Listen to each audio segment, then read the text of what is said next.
monde et bienvenue à ce 10e épisode de mon podcast.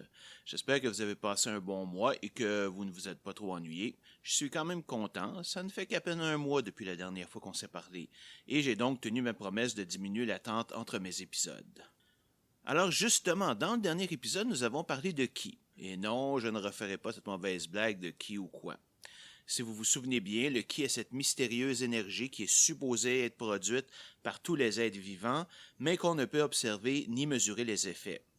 Bien que j'ai eu du plaisir à faire cet épisode, un des problèmes que j'ai rencontrés est le manque d'études sérieuses sur le sujet, et j'ai dû m'en remettre souvent à des explications personnelles. Après tout, je ne vois pas pourquoi les chercheurs passeraient du temps à étudier si le fait d'avoir votre tête de lit à l'ouest a un impact quelconque sur votre situation financière. Ils ont bien d'autres chats à fouetter, vous pensez pas?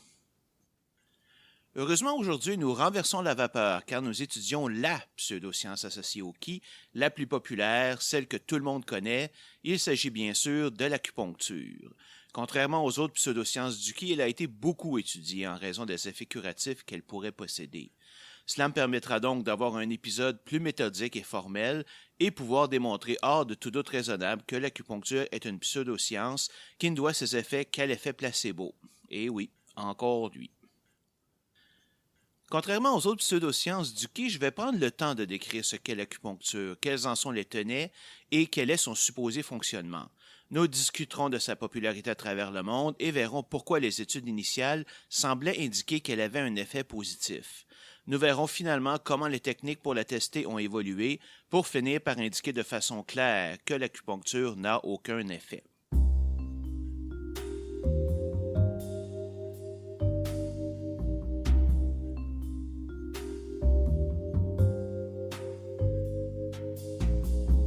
L'acupuncture traditionnelle chinoise vise à rétablir le flot de circulation du Ki dans le corps. Ce Ki, dont nous avons parlé abondamment à l'épisode 9, est une énergie supposément générée par tous les êtres vivants et est responsable de la cohésion du monde qui nous entoure. Le Ki voyage dans le corps entre 361 points distincts, qu'on appelle les points d'acupuncture, qui sont distribués sur des trajets fixes, qu'on appelle des méridiens. Il y a 12 méridiens principaux qui sont associés à 12 organes importants, le cœur, les poumons, les reins, le foie, la rate, le côlon, l'intestin grêle, l'estomac, la vésicule biliaire et la vessie. Avouez que c'est quand même bizarre que l'organe le plus important du corps, le cerveau, ne soit pas là, mais passons. Ces méridiens commencent et se terminent dans les doigts, empruntant un chemin compliqué qui, comme une rivière, se sépare en plusieurs méridiens secondaires et distribue ainsi le Ki partout dans le corps. Il existe également 8 autres méridiens, dits méridiens extraordinaires, dont le rôle est d'assurer le bon fonctionnement des autres méridiens. Dans le monde du Ki, la maladie est présente lorsque le flux de Ki est bloqué dans un des méridiens. Il faut à ce moment identifier le lieu du blocage et plonger des aiguilles dans les points d'acupuncture les plus près pour l'éliminer et rétablir le flux. Le diagnostic pour déterminer quel méridien est bloqué se fait par un spécialiste, selon les antécédents médicaux du patient. Puis, il examinera la forme, la couleur et la couche extérieure de votre langue et la rapidité et régularité de votre pouls. Il écoutera les bruits de votre corps, dont celui de votre respiration, et utilisera toute autre méthode primitive qu'il jugera appropriée. Évidemment, rien de sophistiqué comme l'utilisation d'un stéthoscope pour écouter votre cœur ou prendre votre tension artérielle, car ces méthodes n'existaient pas voilà 3000 ans. La condition peut se régler en un seul traitement ou demander plusieurs semaines ou plusieurs mois dans des situations sérieuses ou chroniques. Les aiguilles utilisées dans l'acupuncture varient de pays en pays et vont de 13 mm à 130 mm de long et de 0,16 à 0,43 mm d'épaisseur, dépendant de la région du corps à traiter. Elles sont faites en acier inoxydable, ce qui les rend très flexibles et les empêche de rouiller ou de se briser. Un traitement d'acupuncture consiste généralement à l'insertion d'entre 5 et 20 aiguilles et peut durer entre 5 et 30 minutes chacun. Les aiguilles sont généralement jetées après usage. Si ce n'est pas le cas, elles doivent être stérilisées avant réutilisation. Il existe des cas d'infection par aiguille non stérilisée, mais elles sont rares et ne se produisent généralement pas dans les bureaux de professionnels. Une fois l'aiguille insérée, la peau qui l'entoure est souvent soumise à une stimulation manuelle dans le but de provoquer une sensation de déqui, c'est-à-dire une sensation d'engourdissement ou de picotement de la peau qui rend le corps sensible au traitement. Si cette sensation ne peut être atteinte, cela veut dire que l'aiguille n'est pas à la bonne place, qu'elle n'a pas été enfoncée à la bonne profondeur, que la stimulation manuelle a été mal faite ou que le patient est trop faible. En conséquence, le traitement sera possiblement moins efficace. Dans le monde moderne, l'acupuncture n'est jamais utilisée par elle-même, mais en complémentarité avec d'autres traitements, du moins quand elle est pratiquée sérieusement. Selon le Centre de médecine intégrée de l'Université de San Diego, elle est surtout utilisée pour traiter la douleur dans le bas du dos, mais peut être efficace pour plusieurs autres maladies, dont la distension abdominale et les flatulences, le contrôle de douleurs aiguës et chroniques, les sinusites allergiques, l'anesthésie pour les patients à haut risque ou patients ayant un historique d'effets indésirables aux anesthésiques, l'anxiété et les attaques de panique, l'arthrite et l'arthrose, les douleurs thoraciques atypiques, une bursite, une tendinite ou le syndrome du canal carpien, les troubles gastro-intestinaux fonctionnels comme la nausée et le vomissement, le spasme œsophagien, l'hyperacidité, le côlon irritable, le syndrome du col de l'utérus et du rachis lombaire, la constipation et la diarrhée, la toux avec contre-indication médicamenteuse, la désintoxication, les douleurs pelviennes et d'épaule, les migraines, la haute tension et les vertiges, un renforcement de processus de guérison en cas de fracture, les spasmes musculaires, les tremblements et les tics, le hoquet persistant, les douleurs de membres fantômes, la fasciite plantaire, le syndrome prémenstruel, et oui, vous ne saviez pas ça, hein? Certaines maladies de la peau comme l'urticaire, le prurite, l'eczéma et le psoriasis, les séquelles d'accidents vasculaires cérébrales comme l'aphagie et l'hémiplégie, les handicapés moteurs du septième nerf crânien, les entorses et les contusions. Tout un menu, n'est-ce pas? Mais si j'ai bien fait mon travail jusqu'ici, votre fibre sceptique devrait sonner en ce moment même, car aucune vraie thérapie ne peut traiter autant de conditions différentes. Évidemment, ce n'est pas une preuve, mais ça devrait quand même vous mettre la puce à l'oreille.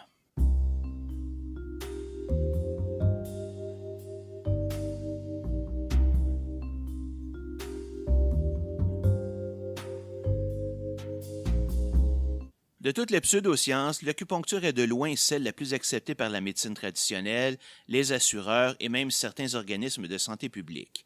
Étant donné son côté pseudo-scientifique basé sur une énergie que personne ne peut détecter, je me suis sérieusement demandé comment elle avait fait pour obtenir une telle réputation. Et c'est un sujet très intéressant que nous allons couvrir dans cette section.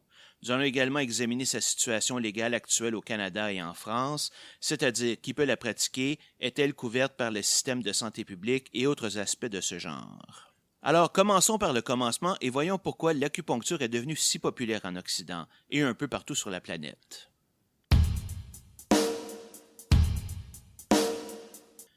L'acupuncture est pratiquée en Chine depuis plus de 3000 ans, mais le premier ouvrage connu formalisant l'idée du qi et des méridiens remonte à l'an -100. Elle s'est ensuite répandue dans toute la Chine jusqu'à ce qu'elle devienne une pratique standard avec les massages, les régimes alimentaires et l'utilisation d'herbes. Un des mythes de l'acupuncture est qu'elle est pratiquée sans interruption en Chine depuis tout ce temps, mais c'est faux. En fait, dès les années 1600, elle a été plus ou moins abandonnée par la société chinoise en raison de son manque d'efficacité. Ce n'est qu'avec l'arrivée de Mao Zedong et sa révolution culturelle, le grand saut en avant, que l'acupuncture a été remise sur la sellette pour encourager la diffusion de la médecine traditionnelle chinoise. Bien que Mao lui-même n'ait jamais cru en ses effets, préférant se faire soigner par la médecine occidentale. L'acupuncture tente cependant de se moderniser en intégrant des concepts scientifiques modernes comme la stimulation par courant électrique, ce qu'on appelle l'électroacupuncture. Elle a fait une première apparition en Europe en 1683, alors qu'elle a été décrite par Ten Rigene, un médecin de la Dutch East India Company l'ayant observée pendant un voyage au Japon. Elle arrive en France grâce aux Jésuites et est utilisée par le docteur Louis Berlioz dès 1810.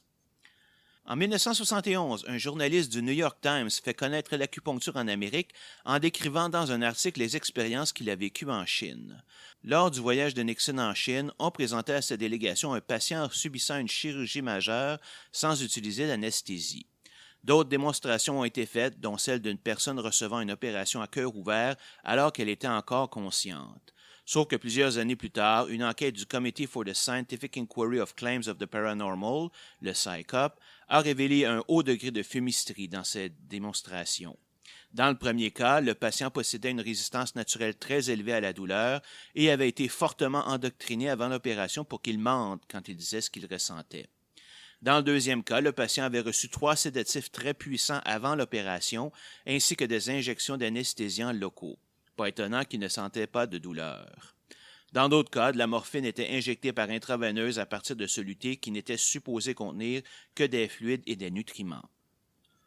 En 2006, le documentaire Alternative Medicine de la BBC montre une opération à cœur ouvert pour laquelle le patient avait été anesthésié par acupuncture. Il a été démontré par la suite que le patient avait reçu un cocktail d'anesthésiants.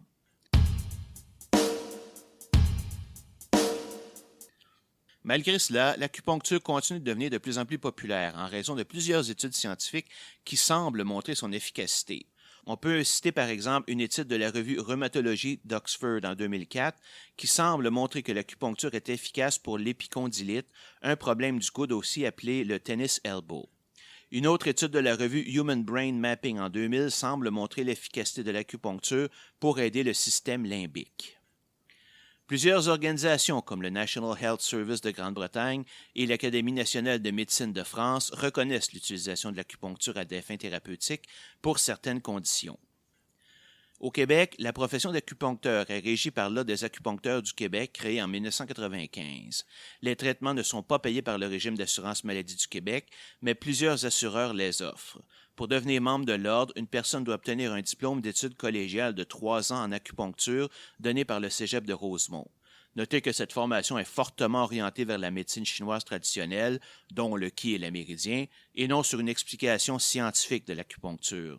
Elle ne comporte en fait que 4 cours de biologie et aucun cours de médecine en tant que tel. En France, seuls les docteurs en médecine et les sages-femmes ayant obtenu un diplôme universitaire en acupuncture peuvent la pratiquer. Cela a d'ailleurs mené à l'apparition d'écoles et de cliniques clandestines d'acupuncture où la qualité des acupuncteurs n'est pas contrôlée. Puisqu'ils ne peuvent utiliser le mot médecine, les établissements qui enseignaient la médecine chinoise traditionnelle enseignent maintenant l'énergétique traditionnelle chinoise, même si c'est du pareil au même.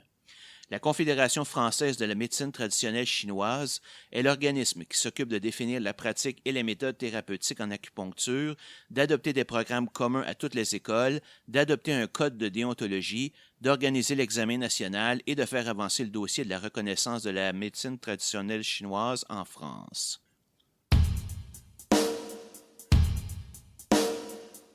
Comme vous pouvez le voir, malgré qu'elle soit bâtie sur des principes purement pseudo-scientifiques, l'acupuncture semble avoir développé un degré d'acceptation assez large dans la population, et même parmi les spécialistes de la santé. Mais alors, pourquoi est-ce une pratique encore si controversée? La vérité est que, comme je l'ai déjà indiqué dans un épisode précédent, avoir un doctorat en médecine fait de vous un médecin pratiquant et non pas un scientifique. Les médecins que l'on rencontre tous les jours ne sont souvent pas mieux armés que le reste de la population pour séparer la science de la pseudoscience. Contrairement à beaucoup d'autres pseudosciences, l'acupuncture a très peu de charlatans, c'est-à-dire de personnes qui la pratiquent tout en sachant qu'elle ne fonctionne pas. La plupart de ces pratiquants sont convaincus de son efficacité. Pourquoi? C'est ce que nous allons voir.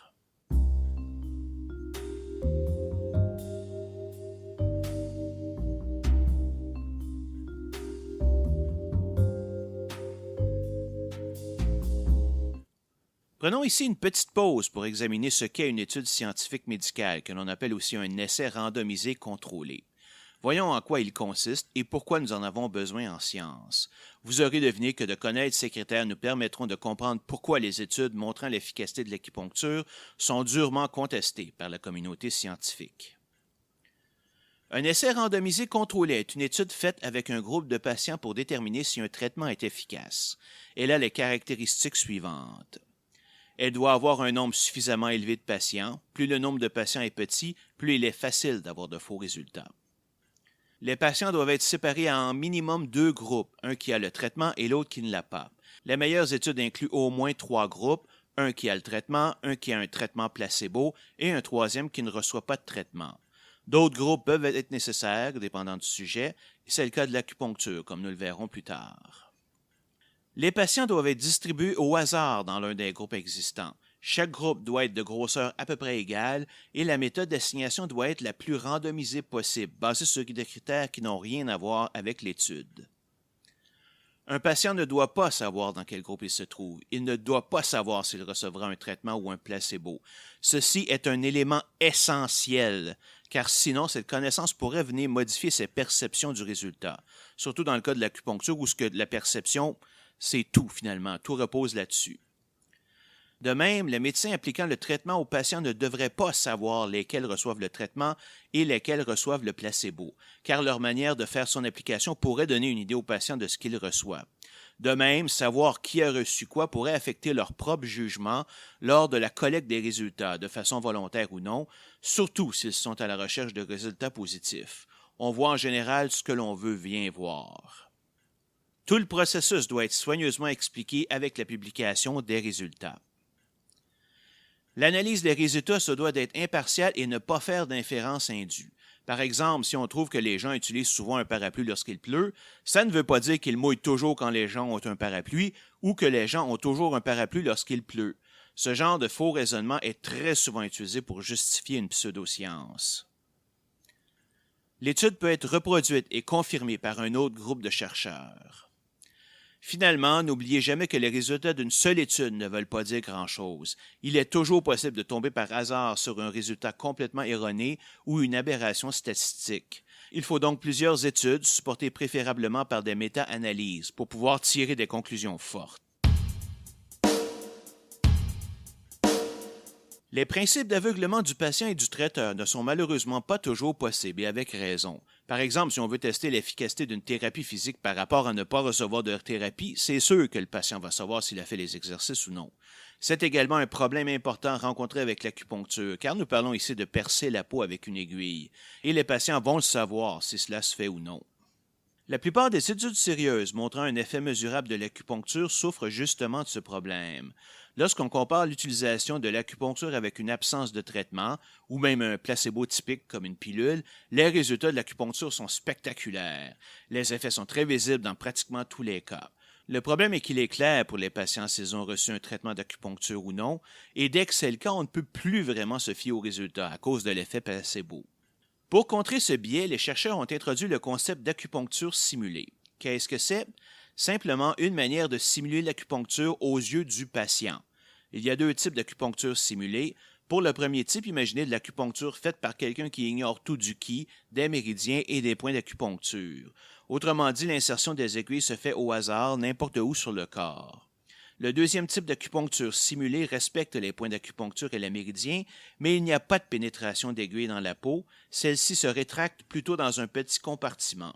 Le patient, lui, ne le sait pas et pense que sa peau a été percée. Ces deux méthodes se font avec le même décorum que l'acupuncture normale pour que le patient ignore quel traitement il reçoit. Par l'effet placebo, on sait très bien que n'importe quel traitement d'acupuncture aura de meilleurs résultats que pas de traitement du tout. La question est donc de savoir si le vrai traitement aura un meilleur effet que le traitement simulé. Si c'est le cas, alors seulement là on pourra dire que l'acupuncture a un effet positif. Sinon, on pourra conclure que les effets de l'acupuncture ne sont dus qu'à l'effet placebo. L'absence d'une telle comparaison est très dommageable pour certaines études. Par exemple, une étude sur l'utilisation de l'acupuncture sur l'arthrose du genou montre un bénéfice certain de son utilisation comparé à l'acupuncture minime, c'est-à-dire sans perçage de la peau, et à sa non-utilisation. Cependant, même les auteurs admettent qu'il faudrait refaire cette étude pour inclure l'acupuncture simulée, et nous allons voir dans la section suivante à quel point c'est important.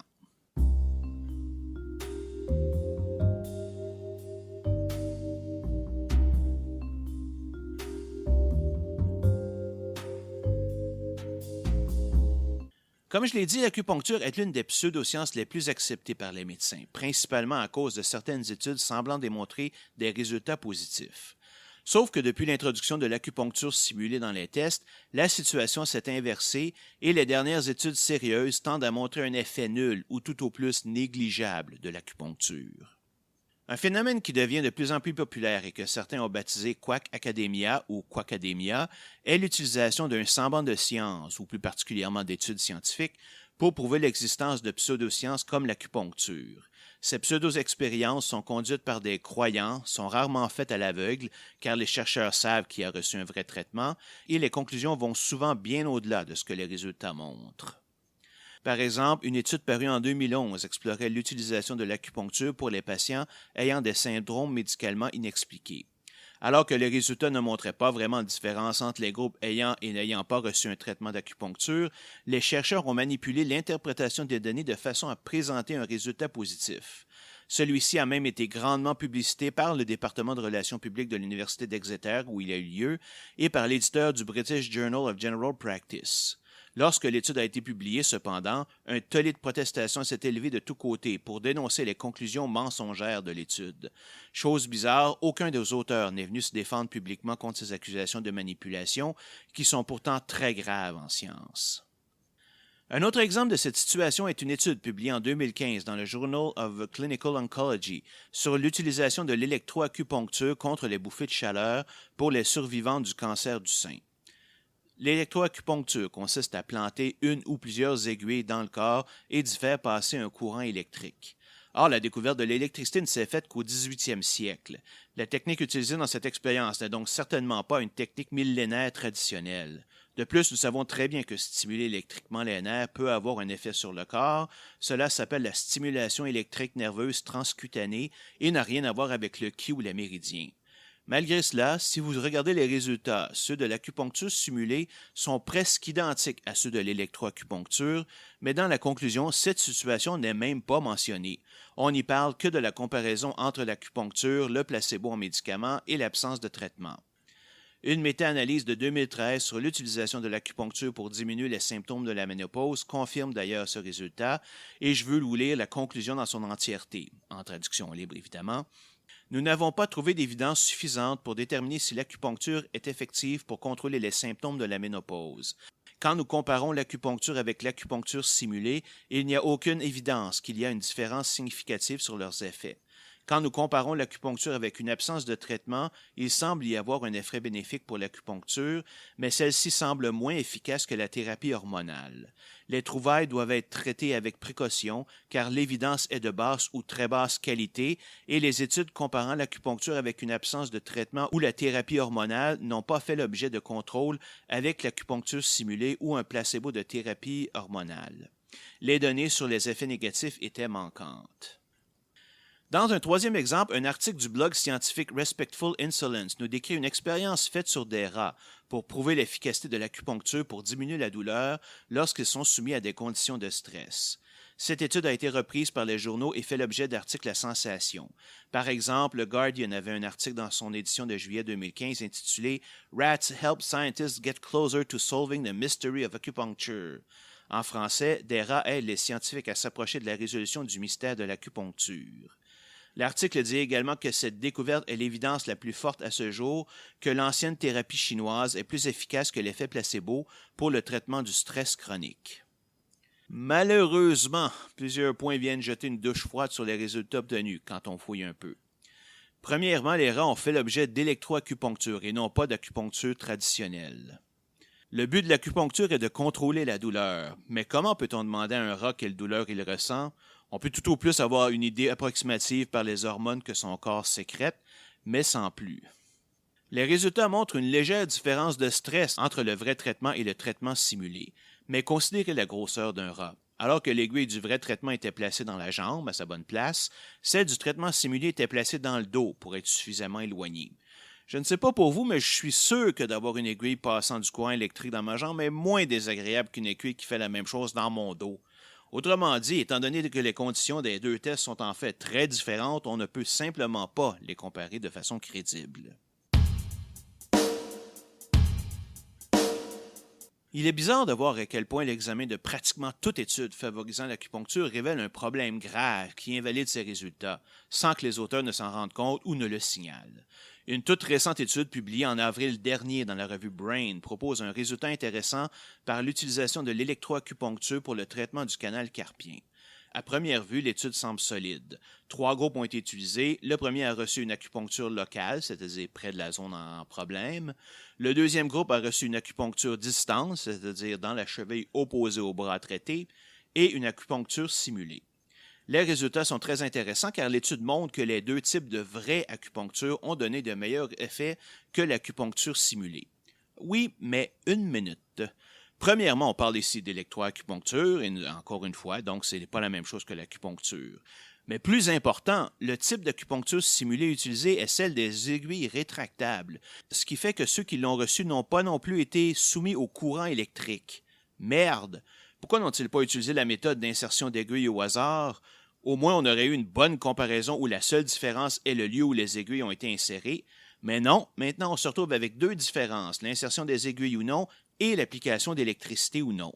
Et on sait que l'application d'électricité a des effets mesurables. Donc on ne peut absolument rien dire sur l'effet des aiguilles. Lorsqu'on évalue les résultats et conclusions d'une étude, il est également nécessaire de faire attention au journal qui l'a publié et qui sont ses auteurs. Un exemple est une étude parue en 2015 dans la revue Evidence-Based Complementary Alternative Medicine, qui montre un net fonctionnement de l'acupuncture pour le traitement de la sciatique, que ce soit par rapport à un médicament ou à une acupuncture simulée. Mais quand on y regarde d'un peu plus près, on a le droit de se poser quelques questions.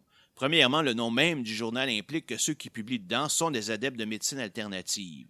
Et souvenez-vous, la médecine alternative, ça n'existe pas. Si ça fonctionne, c'est de la médecine. Deuxièmement, tous les auteurs sont chinois.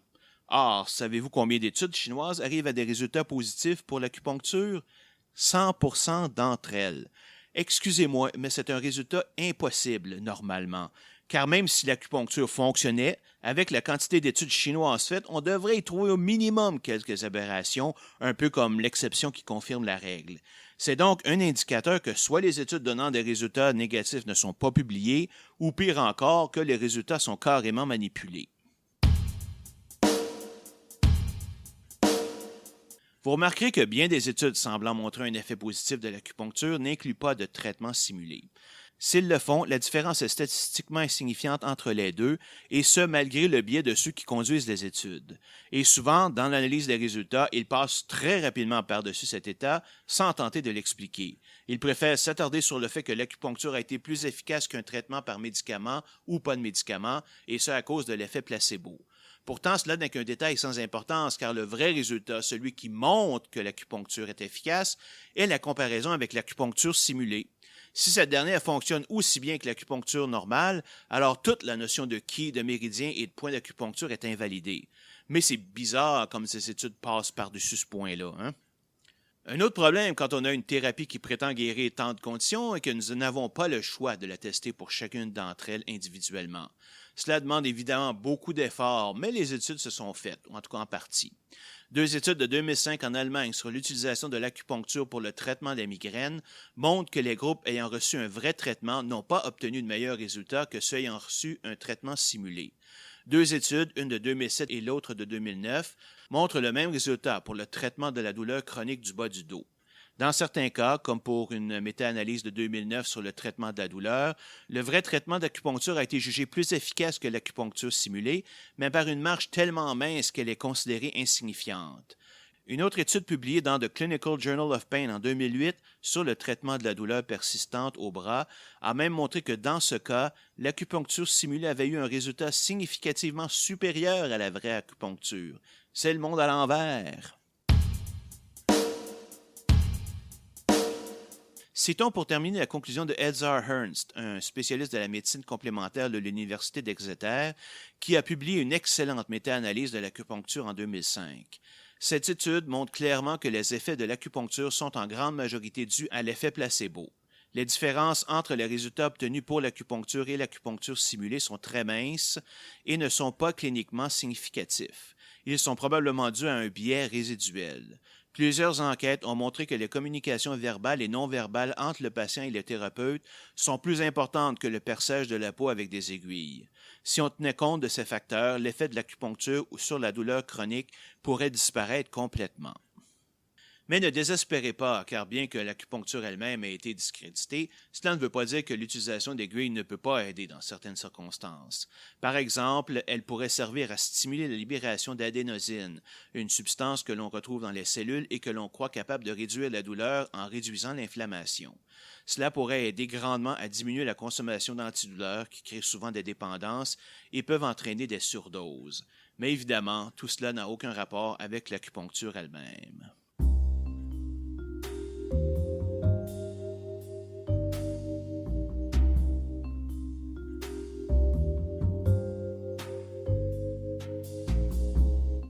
Cela met un terme à cet épisode.